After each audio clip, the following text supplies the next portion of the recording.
Hello guys, this is CodeNCode and this is second lecture of C++ design series, right? Sorry, C++ design pattern series. In this lecture, we are going to learn one of the most simple to learn design pattern, that is singleton pattern. All right, so let's get started.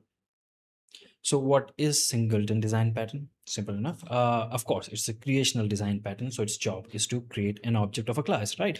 But what it does differently from other creational design pattern is that it makes sure that the class only has a single object. Okay, per process, of course. Yes. So singleton pattern makes sure that the class only has a single object.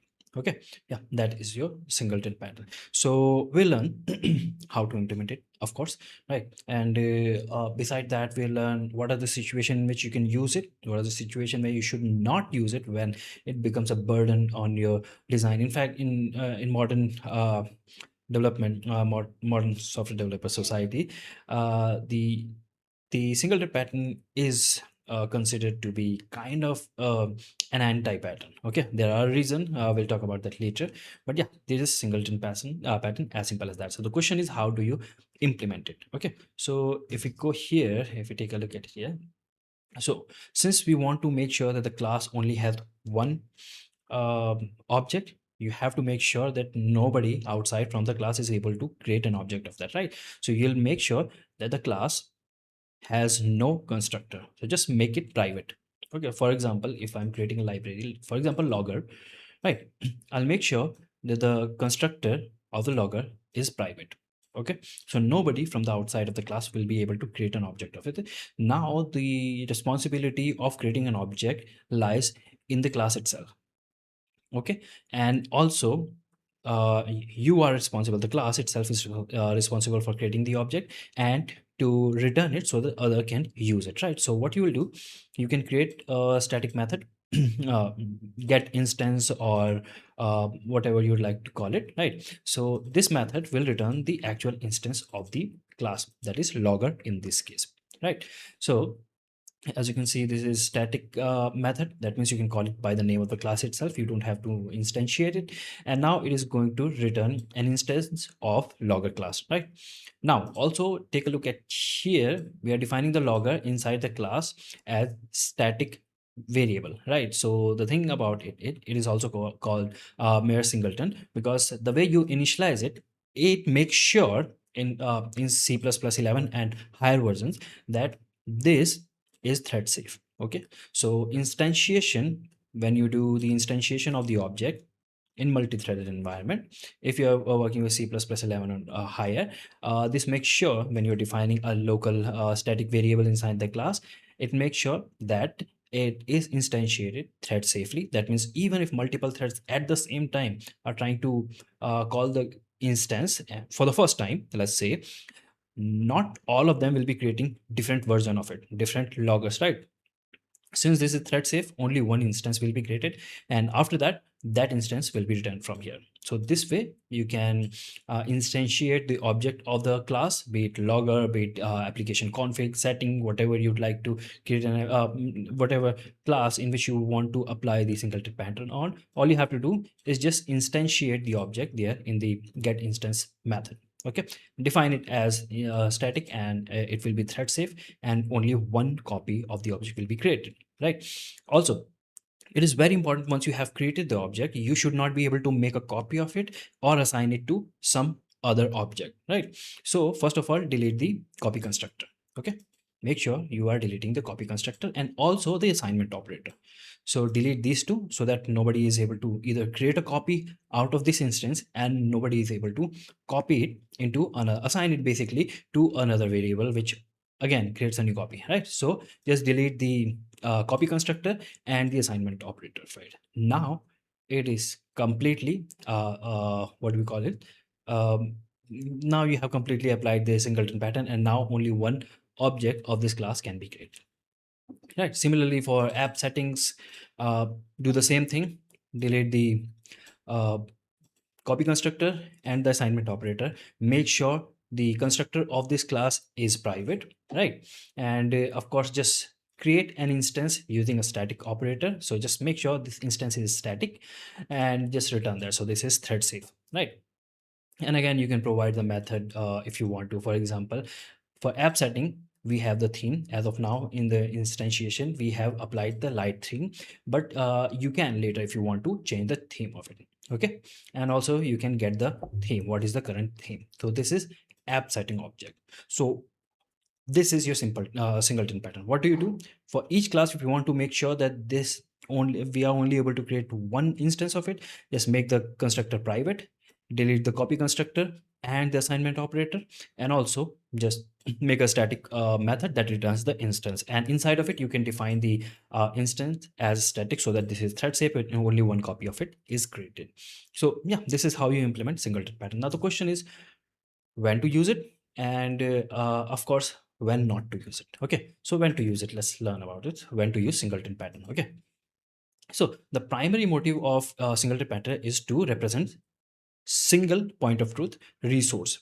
Okay, there is a single source that is shared between multiple classes, so single point of truth resource and hardware boundaries. Of course, when you're interacting with the hardware, right, you have one hardware, right, of a particular type, right? So only one class, it makes sense you create only one class to interact with that hardware, right? So for example, I have monitor, I have written some libraries to interact with the monitor. I have one monitor, right, one instance of a hardware. It is possible that you have two different monitors, then two different classes will be created. Otherwise, usually when you have one hardware, you write one object for that only, right? For a particular hardware you have one object, right? So either if you're working with hardwares, or you are working in a situation where you need a single point of truth resource which needs to be shared between multiple classes, right? And mostly this resource is read only, okay, in most of the cases, then you can utilize a singleton pattern. Of course, this doesn't make much clear, this things doesn't make sorry, this doesn't make things much clear. So let's take better example. For example, the situation where you can utilize the singleton pattern is centralized application configuration registry. Of course, so for a particular application, let's say IntelliJ, where we are coding here, right, the C line. So for this whole thing, I have one settings registry, right? So all of the settings, of course, will be saved somewhere. So when the application loads, it loads that setting with itself, right? For that, I only have one file in which all of my settings are saved. Like I am using light theme. I'm talking about this whole IntelliJ or C-line ID. Oh, sorry, C-line ID, right? So what theme I'm using currently, what are the let's say compiler installed, what are the libraries that I'm using, all of those settings will be saved somewhere in the application, in the file, right? So in that case, you may need to create only, you may want to create only one entry point to that application configuration. Why is that? So see, first of all, the application configuration is not going to change very often, right? Mostly all of the part of the application mostly will be reading only from that application configuration, right? Not be making a lot of changes, right? So it makes sense you create only one copy of it. Why? Since it initializes from a file, right? You create an object from a file because the file will be stored on the hard disk. Otherwise, if you close the application and open it again, the settings will be lost, right? So definitely it is being stored on a hard drive, right? So when the application loads on the bootstrap process, you load that file and convert it into an object, right? When you do that, you don't want to do it again and again for different part of the application. Just one time you have initialized that, and that is enough. You just pass around the object for them to read, right? Why is that so? Because when you create an object from a file, it is a heavy, I mean, time taking procedure, right? So you don't want to do that, right? It consumes a lot of, not just time, resources also. So you don't want to do that, right? So if you have application configuration registry, you want to create a single object of that. So for example, loading and parsing large JSON or XML configuration files on every class instantiation, of course, degrades the boot time and wastes a lot of memory. We don't want to do that, right? So of course, a single global configuration instance ensures settings are passed once, okay, only once, and remain consistent across all modules. all part of the application will be, if they want to read the setting, they have one object they can read from here, and it makes sure that it is consistent. Example, yeah, another example could be a database, sorry, a server application, right? So server application, when it bootstraps, it reads a lot of configuration, like Spring Boot application, right? It reads a lot of configuration like network port, environment variables, database connection, a lot of things, right? All of this and more, right? So you don't want to create each time when some class needs this, you don't want to create multiple copies of that object. Just have one, just pass around it so that they can read. Okay, so this is one of the example where you can utilize a singleton pattern.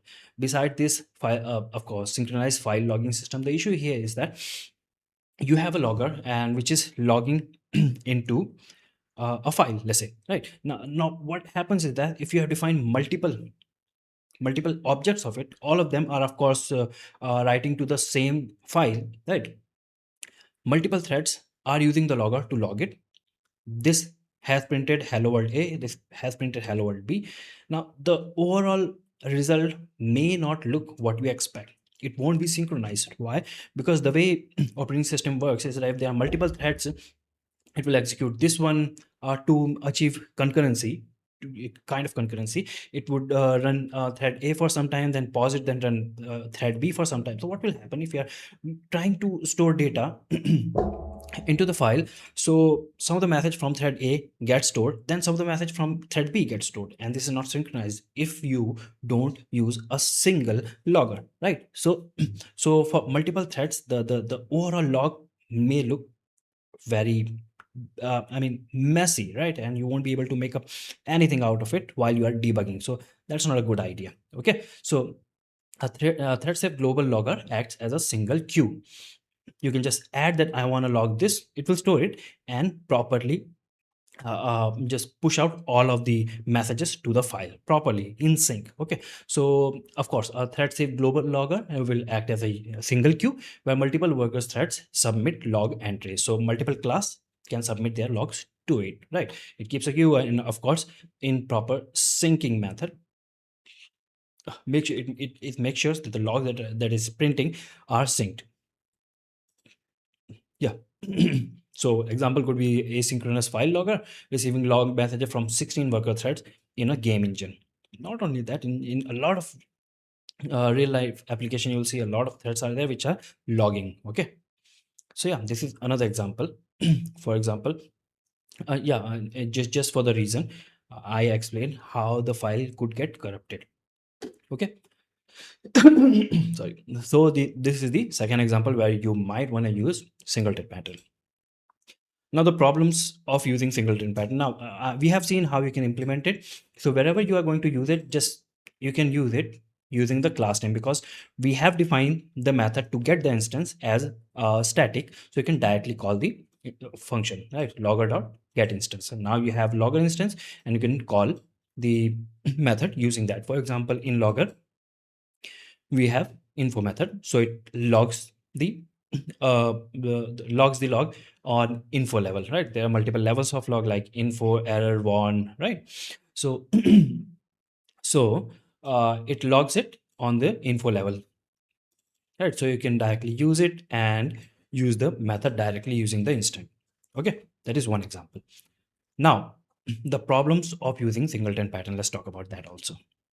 Now let's take a look at the problems of using singleton pattern. So first thing, unit testing, right? I'll explain it. Let's leave it as it is. I'll explain with an example here. Let's say, my bad, not this one. Yeah, here. So see, you have a client which uses the instance, the singleton instance, right? So when you use it, okay, wherever you are using it, you are directly getting the instance, not in the function, right? Directly, sorry, not as a function parameter but directly inside the function. Now if just let's think that this is not a main function, some other function, right? If I wanted to write a unit test on it, right, and I want to mock logger, basically I want to either mock logger or provide a fake logger, that is not possible because you can directly get the instance inside the function and use it, right? It is not passed as a method parameter. So if I want to pass a fake logger, I can't do that. Okay, because it's directly using the production logger. Okay, if I had passed the logger here, as solution could be, if I had passed the logger here, right, instance of logger here, then from the test I can create a fake logger and pass it in the method. But in most of the cases where where the functions or the classes are using singleton pattern, they directly get the instance inside the function and directly use it, right? So there is no way you can mock a fake logger or mock a fake database instance. You can't do that, right? That is one of the issues with the singleton pattern. Of course, unit testing and mocking. Unit testing, the other issue is that, of course, that was mocking. I just explained. Yet, for example, let's understand it with this example. Okay, my bad. Go back. Yeah, you see, in user processor there is register user method, right? You wanted to test register user. Register user directly uses the database instance directly. So if I wanted to provide a fake database so that I can test the working of this method, I cannot do that, because in the business logic it will directly call the get instance of the production level database, and you can't do that. If you have written unit test, you understand what I'm talking about. The mocking and dependency injection, very very important part, and it just removes all of that. Okay, so that was about mocking. And beside the unit testing, the other thing is that singleton pattern retains the global state, mutable state, right? So if you have test cases A and test case B, test case A has changed the theme to let's say dark, and test case B expects that the theme would be light, because the app setting starts with a light theme, right? So you have test case A, test case B. Test case A makes some changes in the app setting which was not expected by test case B, right? And the issue with the singleton pattern is that it actually keeps the mutable state across multiple test cases, right? So test case B will fail, and that is another issue with the singleton pattern.